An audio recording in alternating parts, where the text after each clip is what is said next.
Nagkalat pa rin ang mga tech scams. Pero ano raw, aninaw ang tech scams? Ito yung tipong nagpapanggap na bangko at ngayon pati e-wallets. Kasama na rin dyan ang mga kahina-hinalang links ng mga websites na matatanggap mo sa pamamagitan ng text message. At ang mga links ay naglalaman ng mga deals na too good to be true. Pero paano nakukuha ang personal, pati bank account information? Pag pinindot mo kasi ang link, hihingan ka nito ng mga impormasyong tungkol sa iyo at doon, aatake ang mga hackers. Ang mga taong kulang sa impormasyon, mapapaniwalang totoo ito. Paano ba naman kasi? Pangalan di umano ng mga bangko ang pinanggagalingan ng mga text messages. At talaga namang maiengganyo kang patulan ang mga deals, lalo na at mura ito. Pero teka, di ba may SIM Card Registration Act na?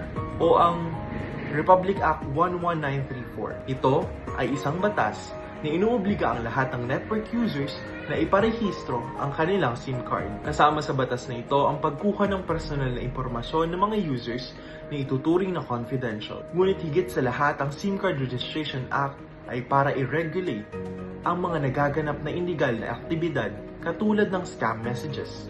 Ngunit bakit nga ba ganito? Bakit maging ako nakakatanggap pa rin ng mga text scams?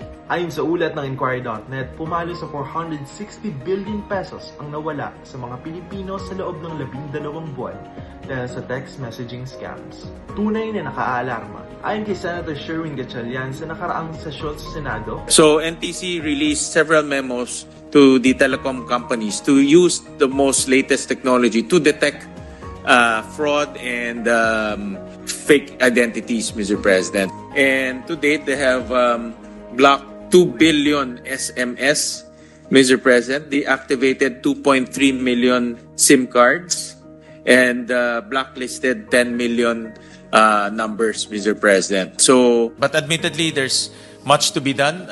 I noticed a recent trend. Before, we would get a lot of anonymous texts offering jobs or loans. But now we get a lot of anonymous texts offering properties, Mr. President, for sale. So I think because of the shutdown of POGOs, all of these loans disappeared. sabi naman ng National Telecommunications Commission NTC, ang SIM card registration ay hindi sagot para matigil ang text scams.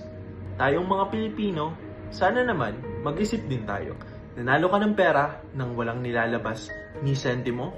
Hindi ba't katakataka ito? Sobrang murang deals. May mura pa ba sa panahon ngayon? Tandaan natin na walang maluloko kung walang magpapaloko.